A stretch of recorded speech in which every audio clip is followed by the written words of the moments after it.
কথায় আছে ডোন্ট জাজ এ বুক বাই ইটস কভার। আমার মাথায় ক্যাপ আছে, এর মানে এই না যে গবেষণা করতে করতে আমার মাথা ন্যাড়া হয়ে গিয়েছে। আমাদের হাতে আছে একটা কোয়াড্রো A4000 কার্ড, আর এপাশে একটা জিফোর্স RTX 4070 Ti। কোয়াড্রো কার্ডটা আকার, কুডাকোর, আরটি কোর, এনকোডার সব দিক থেকেই পেছানো, কিন্তু দাম আর ভির্যাম এই দুইটায় আগানো। আমরা প্রশ্ন করেছিলাম আমাদের ফেসবুক পেজে যে আপনারা কি কোয়াড্রো কার্ড প্রেফার করবেন নাকি একটা RTX কার্ড প্রফেশনাল কাজের জন্য। অধিকাংশ মানুষ মতামত দিয়েছে যে তারা জিফোর্স RTXকেই প্রেফার করবেন। তাহলে এই ধরনের কার্ড এনভিডিয়া বানাচ্ছে কেন, আর বেশি দাম দিয়ে বিক্রি করার মানেই বা কি? আপনাদের সাথে আছি আমি, একজন কোয়াড্রো ইউজার। আপনারা দেখছেন পিসি বিল্ডার বাংলাদেশ।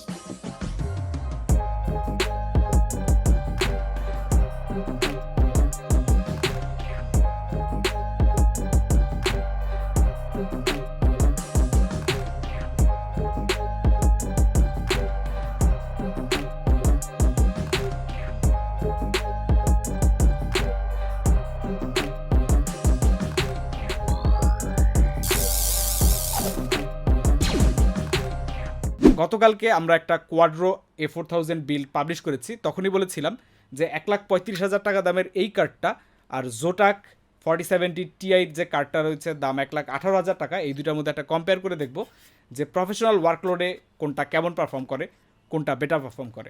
প্রফেশনাল কাজ বলতে গেলে মেলা টাইপের কাজ রয়েছে, এআই, ডিপ লার্নিং, এটা সেটা, যেগুলোতে আমাদের দক্ষতা শূন্যের কোঠায়।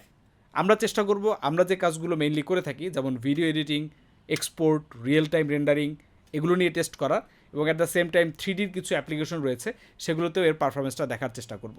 কোয়াড্রো RTX A4000 রয়েছে শেডিং ইউনিট 6144টা, যেখানে 4070 Ti-তে শেডিং ইউনিট 7680, TMU যথাক্রমে একটায় 192 আর একটায় 240, ROP 96 আর 80, SM কাউন্ট 48, আর 4070 Ti-তে SM কাউন্ট 60, টেনসর কোর 192 কোয়াড্রোতে আর 4070 Ti-তে 240, আরটি কোর রয়েছে 60টা, যেখানে কোয়াড্রোতে আরটি কোর 48টা, L1 cache 128 kilobyte per SM, L2 cache 4 megabyte, আর 4070 Ti-তে L1 ক্যাশ 128 কিলোবাইট আর L2 ক্যাশ 48 মেগাবাইট। A4000 রয়েছে 7 জেনের এনভ্যাঙ্ক এনকোডার, আর 4070 Ti-তে রয়েছে 8 জেনের ডুয়াল এনভ্যাঙ্ক এনকোডার। কিন্তু পারফরমেন্স টেস্টের সময় বাস্তবতা বড়ই নিষ্ঠুর। কেন? চলুন দেখা যাক। অ্যাডোবি প্রিমিয়ার প্রো টেস্টে 4K 10 বিট 60 FPS এর 150 মেগাবাইটস পার সেকেন্ড বিটরেটের ফুটেজ একদমই মাখনের মতো প্লেব্যাক হয় দুইটা কার্ডেই, এবং 12 মিনিটের প্রজেক্টটি এক্সপোর্ট হতে দুইটা কার্ডই প্রায় 11 মিনিটে এক্সপোর্ট শেষ করে। কিন্তু এটা খুব অ্যাভারেজ ব্যাপারটা আরেকটু ক্র্যাঙ্ক আপ করা যাক। নির্যাতনের পরিমাণ বাড়াতে আমরা আমাদের ব্ল্যাকম্যাজিক 12K ক্যামেরার 8K 120 FPS এর লোয়েস্ট বিটরেট 800 মেগাবিটস পার সেকেন্ডের 1 মিনিট 30 সেকেন্ডের ফুটেজ প্রিমিয়ার প্রোতে প্লেব্যাক করতে যাই। দেখা গেল RTX 4070 Ti রীতিমতো খাবি খাচ্ছে, 5 সেকেন্ডের জন্য স্মুথ প্লেব্যাক করতে পারেনি, 1 মিনিটে 3000 প্লাস ফ্রেম ড্রপ, আহারে। এরপর অ্যাপেল প্রোরেস 422 HQ-তে 8K 60 FPS এর রেন্ডার দিলে এক্সপোর্ট হতে সময় লাগে প্রায় 35 মিনিটের মতো। এ সময় জিপিইউটির মেমোরি ইউসেজ ছিল 11.4 GB। অপরদিকে কোয়াড্রো RTX A4000 কার্ডটি একই প্রজেক্ট প্লেব্যাকের সময় প্রথম 15 সেকেন্ড ল্যাগ দিলেও তারপর থেকে বেশ স্মুথ প্লেব্যাক হয়। 1 মিনিটে ফ্রেম ড্রপ ছিল 2000-এর মতো, তাও কম না, কিন্তু অ্যাটলিস্ট 1000 তো কম। প্রজেক্টটা 8K 60 FPS অ্যাপেল প্রোরেস 422 HQ-তে এক্সপোর্ট হতে সময় নেয় প্রায় 15 মিনিটের একটু বেশি। এখানে আমরা প্রোরেস 422 HQ-তে এক্সপোর্ট করেছি কারণ এর নিচে অন্যান্য প্রিসেটে গেলে 8K এক্সপোর্ট দেওয়া সম্ভব হচ্ছিল না। এটা প্রিমিয়ার প্রোর কোনো ব্যাপার থাকতে পারে, যে ব্যাপারগুলো আগে আমাদের কখনো ঘেটে দেখার প্রয়োজন হয় নাই।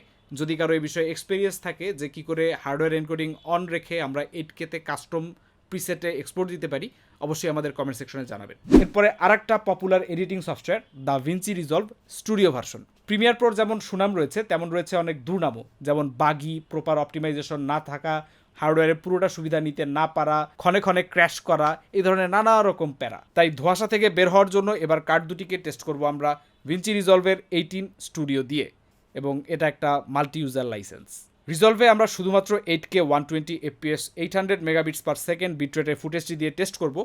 প্রথমে RTX 4070 Ti-তে ফুটেজটি প্লেব্যাকের সময় দেখা যায় 2 FPS ফ্রেম ড্রপ, এবং 8K 120 FPS ম্যাক্সিমাম বিটরেটের প্রজেক্টটি এক্সপোর্ট হতে সময় লাগে 10 মিনিট 50 সেকেন্ড, এবং এ সময় মেমোরি ইউসেজ ছিল 11.4 GB। অপরদিকে কোয়াড্রো RTX A4000 পুরাই মাখন, ফুটেজটি প্লেব্যাকের সময় সিঙ্গেল কোনো ফ্রেম ড্রপ আমাদের চোখে পড়েনি। মেমোরি ইউসেজ ছিল 14.6 জিবির মতো এবং 8K 120 FPS এক্সপোর্ট হতে সময় লাগে 9 মিনিট 30 সেকেন্ডের মতো। এই গবেষণা দ্বারা আমরা যে সিদ্ধান্তে উপনীত হলাম সেটা হচ্ছে প্রিমিয়ার প্রো থেকে ভিঞ্চি রিজলভ স্টুডিও ভার্সন অনেক অনেক বেশি অপটিমাইজড। একটা 8K ফুটেজ আমরা আরামসে তেলের মতো প্লেব্যাক করতেছি উইদাউট এনি প্রক্সি, চিন্তাই করা যায় না। এছাড়া যদি আপনারা খেয়াল করে থাকেন যে কোয়াড্রোতে এক্সট্রা যে ভির্যাম আছে আমরা সেটার সুবিধাও কিন্তু নিতে পারতেছি। টাস্ক ম্যানেজারে যেটা আমরা দেখেছি সেই তুলনায় 4070 Ti যে 12 GB ভির্যাম রয়েছে সেটা আমাদের কিছুটা বটলনেক করছিল। কিন্তু এরপরেও রেজাল্ট দেখে আমাদের জুনিয়র টিমমেট আকিব সন্তুষ্ট নয়। সে তার ক্ষুদ্র অভিজ্ঞতা এবং দৃঢ় কনফিডেন্স নিয়ে লুমিয়ন 12.5-এ একটা 3D প্রজেক্টের 10 সেকেন্ডের অ্যানিমেশন 1080p 60 fps এবং 16x কোয়ালিটিতে এক্সপোর্ট করে। এখানে কোয়াড্রো RTX A4000 তাকে ভেঙচি দিয়ে 1 ঘন্টা 10 মিনিটের প্রজেক্টটি এক্সপোর্ট করে ফেলে।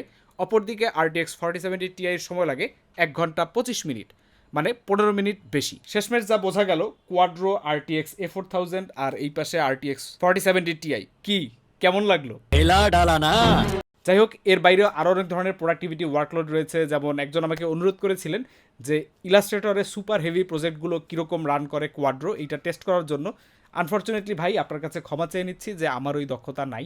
আর আমাদের যে গ্রাফিক পিপল রয়েছে শারিল, ও ইলাস্ট্রেটরে প্রচুর কাজ করে, কিন্তু আনফর্চুনেটলি সে চিটাগংয়ে থাকে। যদি ওকে ঢাকায় এনে যেত তাহলে হয়তো এই টেস্টটা করা সম্ভব হতো। এর বাইরেও নানা রকম প্রোডাক্টিভ কাজ রয়েছে, যেমন এআই বেসড সিমুলেশনগুলো, এই টাইপ কাজগুলো। যদিও সেগুলোর ক্ষেত্রে আমি শুনেছি টেসলা কার্ডগুলোই বেটার পারফর্ম করে। বেসিক্যালি 3D ওরিয়েন্টেড কাজের জন্যই এই কোয়াড্রো কার্ডগুলো বেশি শাইন করে। টোটাল টেস্টের সময় কোয়াড্রো RTX A4000 এর সর্বোচ্চ তাপমাত্রা ছিল 90 ডিগ্রি সেলসিয়াস। এখানে একটা বিষয় উল্লেখ করতে হয় যে এই টেম্পারেচারে কোয়াড্রো RTX এর জন্য একদম স্বাভাবিক। এক কথায় বলতে পারেন AMD Ryzen 7000 সিরিজের মতো এটাও এই কার্ডের অপারেটিং টেম্পারেচারের মতোই। সর্বোচ্চ পাওয়ার কনজাম্পশন ছিল 140 ওয়াট।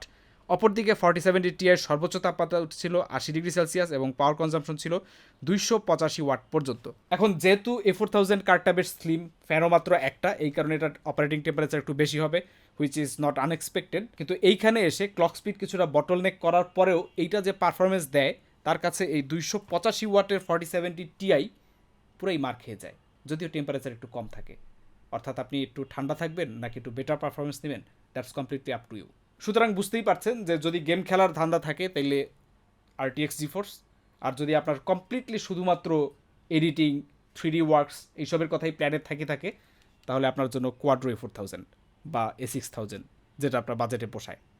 আর সবশেষে যদি বলতে হয়, আমাদের মধ্যে কিছু 3D ডিজাইনার আছেন যারা 3Dর কাজটা তো করেন আবার একটু ফাঁকে ফোঁকে গেমও খেলেন। তাদের জন্য জিফোর্স RTX নেই বেটার হবে, কারণ কোয়াড্রো কার্ডটা নিয়ে আপনার গেম খেলা। যাই হোক, আজকের মতো বিদায় নিচ্ছি, খোদাহাফেজ। আর একটা নিনজা টিপস, যারা মিনি ITX বিল্ড করবেন কিন্তু অনেক পাওয়ার দরকার প্রোডাক্টিভ কাজের জন্য, তারা কিন্তু চাইলে এই ধরনের কার্ডগুলো ব্যবহার করতে পারেন, কারণ চিকন